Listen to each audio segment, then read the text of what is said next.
આજે સ્પેશિયલ રોકાય ને કે વસ્તુ અંબે અંબિકે અંબાલિકે નમાનયતિ કશ્ચન સસત્સ્ય શ્વક સુભદ્રિકામ काम्पीलवासिनी। जिन्हें अम्बा, अंबिका और अंबालिका जैसे विभिन्न नामों से पुकारा जाता है, जो सुभद्रिका और काम्पीलवासिनी जैसे नामों से जगत में विख्यात है। हम सब उस मां अम्बा के प्रत्येक रूप को प्रणाम कर उनका आवाहन करते हैं। तालुका दांता, जिला बनासकांठा, राज्य गुजरात। यही अंबिका वन में आरासुर की पहाड़ियों के दक्षिण पश्चिम में अरावली की पुरानी पहाड़ियों में गब्बर पर्वत पर विद्यमान है अंबाजी माता का ये मूल पवित्र स्थान, जो ब्रह्मांड की सर्वोच्च ब्रह्मांडीय शक्ति का उद्गम स्थल है। देवी पुराण में वर्णित मां शक्ति के 51 शक्तिपीठों में से एक इस प्राचीन मंदिर में करोड़ों श्रद्धालु मां अम्बा का आशीर्वाद लेने आते हैं। इन शक्तिपीठों के बनने के संदर्भ में अनेक पौराणिक कथाएं जनमानस में प्रचलित हैं। उन्हीं में से एक कथा है प्रजापति दक्ष और मां सती की। एक बार प्रजापति दक्ष ने संसार का पूर्ण रूप से संचालन करने हेतु एक सभा बुलाई। उस सभा में सभी देवी देवताओं के साथ ब्रह्मा, विष्णु और महेश भी उपस्थित थे। प्रजापति दक्ष के आगमन पर सभी उपस्थित देवताओं ने अपने स्थान पर खड़े होकर उनका आदर किया, परंतु भगवान शिव ने ऐसा नहीं किया।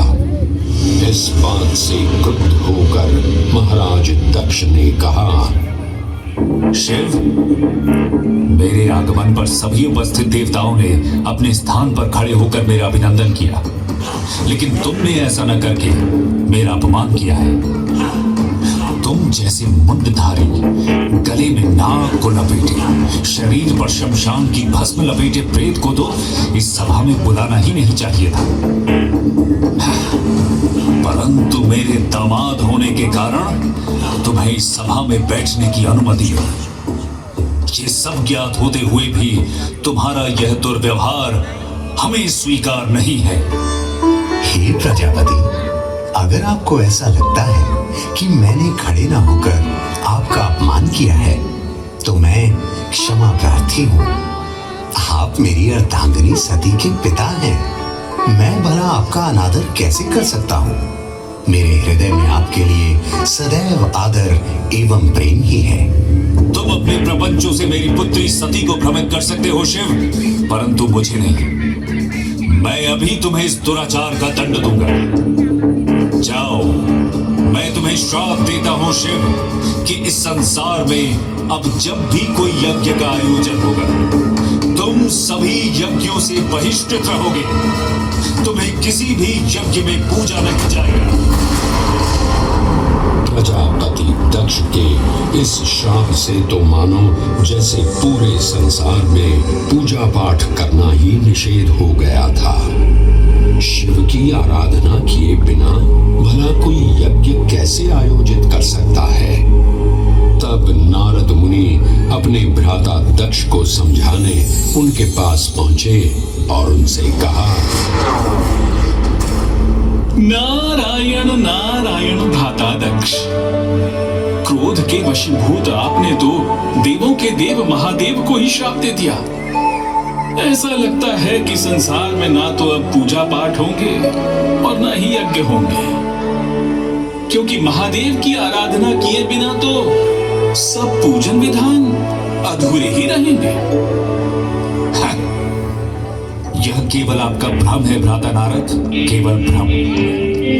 आपको और समस्त संसारवासियों को अगर ये भ्रम है कि उस अघोरी शिव के बिना पूजा पाठ या यज्ञ नहीं हो सकते, तो मैं स्वयं ही एक यज्ञ का आयोजन कर सभी की शंकाओं पर पूर्ण विराम लगा दूंगा। नारायण नारायण नारायण नारायण। प्रजापति दक्ष ने कनखल में एक उत्तम यज्ञ का आयोजन किया। उस यज्ञ में सम्मिलित होने के लिए प्रजापति ने ब्रह्मा, विष्णु, इंद्र एवं सभी अन्य देवी देवताओं को आमंत्रित किया, परंतु अपनी बात सिद्ध करने हेतु उन्होंने भगवान शिव और सती को निमंत्रण नहीं भेजा। जब सती को ये ज्ञात हुआ तो वो स्वयं ही यज्ञ में सम्मिलित होने एवं अपने पिता से मिलने कनखल जा पहुंची। सती को देखकर प्रजापति दक्ष क्रोधित हुए और उन्होंने अपनी ही पुत्री का तिरस्कार करते हुए कहा, जब तुम्हें और तुम्हारे शिव को निमंत्रण ही नहीं दिया गया तो तुम इस यज्ञ में क्या करने आई हो सती? यह उत्तम यज्ञ है, जाओ। यहाँ तुम्हारी या तुम्हारे शिव के लिए कोई स्थान नहीं है। पिताश्री, आप मेरे स्वामी शिव की निंदा बंद करें। आप ऐसा सोच भी कैसे सकते हैं कि बिना शिव की आराधना किए कोई यज्ञ सफल भी हो सकता है? अगर आप ऐसा सोचते हैं तो यह आपकी बहुत बड़ी भूल है पिताश्री, बहुत बड़ी भूल। भूल? कैसी भूल?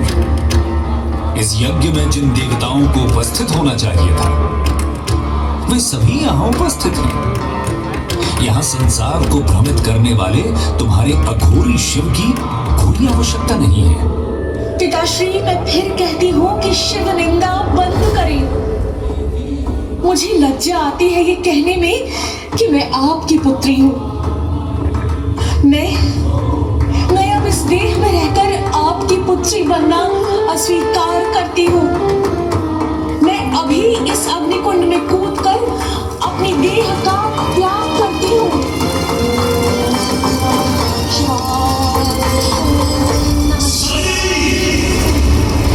अपमान से पीड़ित सती ने अग्निकुंड में कूदकर प्राणाहुति दे दी। सती की मृत्यु का वृत्तांत जानकर क्रोधित शिव ने प्रलयंकारी तांडव प्रारंभ किया।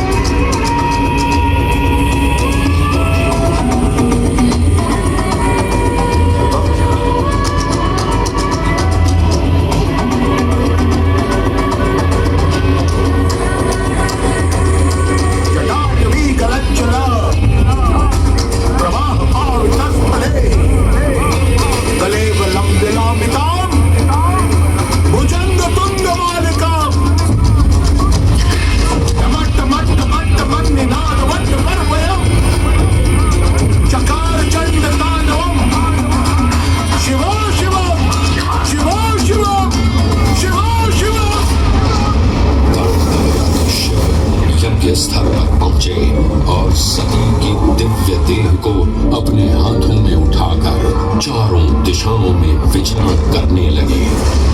पृथ्वी समेत तीनों लोग व्याकुल हुए तो भगवान विष्णु ने अपने सुदर्शन चक्र से सती की दिव्य देह को 51 भागों में विच्छिन्न कर दिया। धरती पर जिन 51 स्थानों पर देवी सती के अंग कटकर गिरे वे सभी स्थान शक्तिपीठ बन गए। तंत्र चूड़ामणि में वर्णन मिलता है कि देवी सती का हृदय गब्बर पर्वत पर इसी स्थान पर गिरा था जहां आज ये प्राचीन मंदिर स्थापित है। 999 सीढ़ियां चढ़ने के बाद भक्त गब्बर पर्वत की चोटी पर पहुंचते हैं, जहां मां अंबा की अखंड ज्योत जो सदियों से प्रज्वलित है, श्रद्धालु उसके दर्शन करते हैं। इस प्राचीन मंदिर में मां अम्बा ज्योत स्वरूप विराजमान है। दिव्य ज्योत के साथ साथ गब्बर पर्वत पर मां अम्बा के पद चिन्ह एवं रथ चिन्ह भी विद्यमान है। पृथ्वी पर स्थापित देवी के 51 शक्तिपीठ ब्रह्मांडीय शक्ति के केंद्र माने जाते हैं। वैसे तो अधिकांश शक्तिपीठ भारत में ही स्थित हैं, परंतु इनमें से कुछ विदेशों में यानी बांग्लादेश, नेपाल, पाकिस्तान, श्रीलंका और तिब्बत में भी स्थित हैं। प्रत्येक श्रद्धालु की ये मनोकामना होती है कि वो इन 51 शक्तिपीठों के दर्शन कर सके, परंतु वर्तमान समय में इन 51 शक्तिपीठों के दर्शन करना हर किसी श्रद्धालु के लिए संभव नहीं है। इस असुविधा के निवारण हेतु या कहें श्रद्धालुओं की 51 शक्तिपीठों के दर्शन की मनोकामना भी इस धाम पर पूर्ण हो जाती है। गब्बर पर्वत की 3 किलोमीटर की परिक्रमा में 51 शक्तिपीठों के मूल मंदिरों की प्रतिकृतियों की प्राण प्रतिष्ठा की गई है। ये सभी मंदिर मूल मंदिर की प्रतिलिपि है और इनमें वैसे ही पूजा अर्चना की जाती है जैसे कि मूल मंदिर में होती है। मां आद्य शक्ति के वैसे तो अनेक रूप हैं, लेकिन श्री आरासुरी अंबाजी से जुड़ी एक और कथा जनमानस में प्रचलित है, जिसमें मां के दिव्य महिषासुर मर्दिनी के रूप का उल्लेख है। देवी भागवत पुराण में वर्णित ये कथा है महिषासुर की, जिसका संहार मां शक्ति ने किया था। महिषासुर ने ब्रह्मा जी को प्रसन्न कर उनसे वरदान प्राप्त किया कि उसे कोई भी मनुष्य, पशु या देव नहीं मार सकता। वरदान मिलते ही जब महिषासुर ने तीनों लोक में हाहाकार मचा दिया, वो अत्याचार का जीवंत प्रतिमान बन चुका था।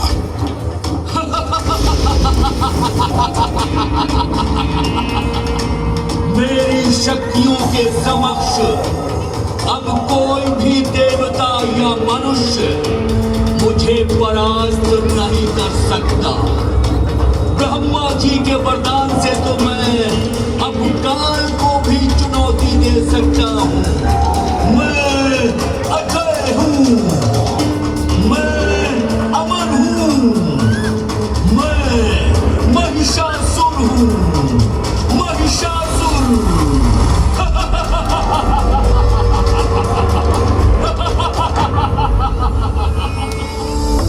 महिषासुर के आतंक को रोकने के लिए भगवान ब्रह्मा, विष्णु और महेश ने सर्वोच्च मूल ब्रह्मांडीय शक्ति महादेवी आद्य शक्ति की पूजा की, जिससे देवी शक्ति ने 10 हाथों सहित देवी दुर्गा का सुंदर रूप धारण किया। लगातार 9 दिन और रात तक चले इस युद्ध के अंतिम 10वें दिन मां दुर्गा ने अपने पवित्र खड्ग से महिषासुर का वध किया और महिषासुर मर्दिनी के नाम से जगत में विख्यात हुई।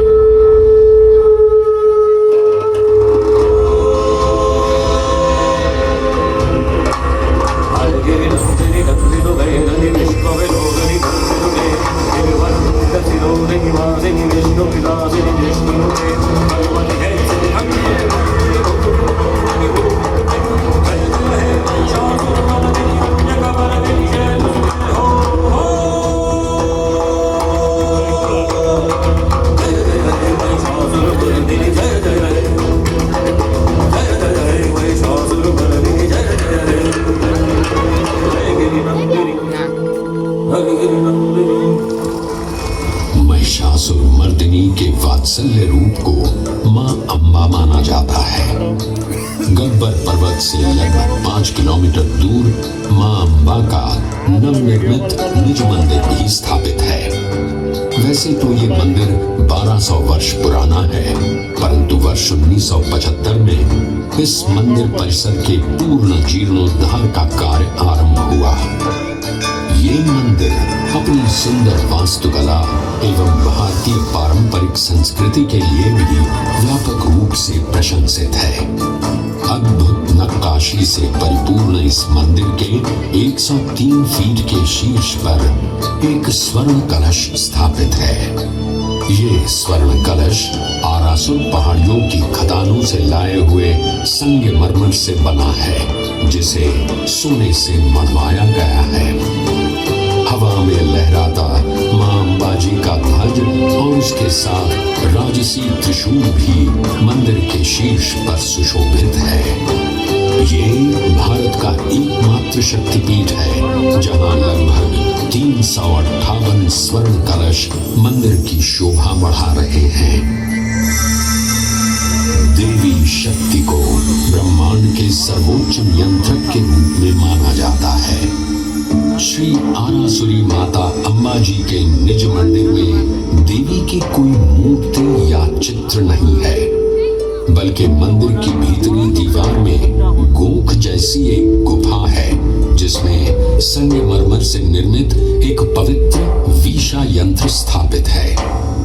ये भी मान्यता है कि ये वीशा यंत्र नेपाल के मूल यंत्रों और उज्जैन शक्तिपीठों से भी जुड़ा हुआ है। इस वीशा यंत्र में इतना तेज है कि इसकी पूजा यहाँ के पुजारी आज भी आंखों पर पट्टी बांधकर करते हैं। निज मंदिर के पवित्र गोख में विराजमान देवी शक्ति को एक दिन में 3 रूपों में सजाया एवं पूजा जाता है। प्रातः काल में मां अम्बे के बाल्य रूप को प्रसाद के रूप में बाल भोग के साथ पूजा जाता है, तो दोपहर को सोने के थाल में राजभोग प्रसाद के साथ यौवन रूप की पूजा की जाती है। सायंकाल में सायं भोज के साथ प्रौढ़ रूप में उन्हें पूजा जाता है। मुख्य मंदिर में स्थापित मां अम्बा की चांदी की पादुका हो या मां के गोख के ठीक सामने देवी के पवित्र सिंह की मूर्ति हो, भक्त श्रद्धा भाव से अपना शीश झुकाते हैं। श्रद्धालु मां के शेर को कंकु पूजा करके पूजते हैं। इसी निज मंदिर के सामने चाचर चौक है, जहां एक अखंड ज्योत आज भी प्रज्वलित है। पौराणिक कथा के अनुसार इस अखंड ज्योत को मां अम्बा के भक्त अखेराज ने प्रज्वलित किया था। हर युग में मां अम्बा ने अपने भक्तों का उद्धार किया है और उन भक्तों में मर्यादा पुरुषोत्तम प्रभु श्री राम का नाम भी आता है। त्रेता युग में घटित ये किंवदंती आज भी यहाँ सुनाई पड़ती है। माना जाता है कि सीता माता की खोज करते हुए भगवान श्री राम और लक्ष्मण अर्बुदा के जंगलों में आए थे। यहाँ उनकी भेंट ऋषि श्रृंगी से हुई। ऋषि श्रृंगी ने ही श्री राम को देवी शक्ति की आराधना करने के लिए प्रेरित किया। मर्यादा पुरुषोत्तम भगवान श्री राम ने जब देवी की आराधना की तो मां अम्बा ने उन्हें दर्शन दिए। हे राम, मैं तुम्हारी आराधना से प्रसन्न हूँ। बोलो, तुम्हें क्या वरदान चाहिए? हे जगत जननी, हे सर्वेश्वरी, आपका दर्शन प्राप्त करना ही मेरे लिए सबसे बड़ा वरदान है। आप सर्वव्यापी हैं, सब जानती हैं। अगर आप मुझे कोई वरदान देना चाहती हैं तो कुछ ऐसा वरदान दीजिए जिससे इस संसार का कल्याण हो सके। हे दशरथ नंदन, मुझे ज्ञात है कि आप इस भूलोक पर क्यों अवतरित हुए हैं। मैं आपको दिव्य अजय बाण प्रदान करती हूँ। यह बाण अचूक है। आप इससे जिस भी प्राणी पर प्रहार करेंगे उसकी मृत्यु निश्चित है। मान्यता है कि इसी अजय बाण से श्री राम ने रावण का वध किया था। श्री आरासुरी माता अम्बाजी मंदिर के ठीक पीछे समर्पित अजय माता मंदिर स्थित है। यहाँ से लगभग 8 किलोमीटर की दूरी पर कोटेश्वर महादेव का एक प्राचीन मंदिर विद्यमान है। आज भी ऐसा विश्वास है कि रामायण के रचयिता महर्षि वाल्मीकि का एक आश्रम इसी स्थान पर स्थापित था। ये पावन स्थान वैदिक कुंवारी नदी सरस्वती के उद्गम स्थल के रूप में भी जाना जाता है। आस्थाएं युगों के महासागर लांघती हुई समय की धार पर अनवरत यात्रा करती हैं। अम्बा मां के इस पावन धाम का महात्म्य भी त्रेता को लांघकर द्वापर तक चला आया। मान्यता है कि गब्बर पर्वत पर ही भगवान श्री कृष्ण का मुंडन हुआ था। इसी मान्यता के चलते आज भी श्री आरासुरी माता अंबाजी मंदिर के पीछे स्थित मानसरोवर कुंड में लोग मुंडन संस्कार के लिए आते हैं। महाभारत ग्रंथ में भी इस दिव्य स्थान का वर्णन मिलता है। ऐसा कहा जाता है कि राजकुमारी रुक्मिणी ने भाद्रपद की पूर्णिमा के दिन गब्बर पहाड़ी पर श्री कृष्ण से विवाह करने के लिए मां अंबा की आराधना की थी। मां अंबा ने प्रसन्न होकर उन्हें श्री कृष्ण की अर्धांगिनी होने का आशीर्वाद दिया था। ऐसी मान्यता है कि इस प्रसंग के पश्चात ही इसी दिव्य स्थान पर पहली बार नवरात्रि पर्व गुजराती गरबा शैली में मनाया गया था।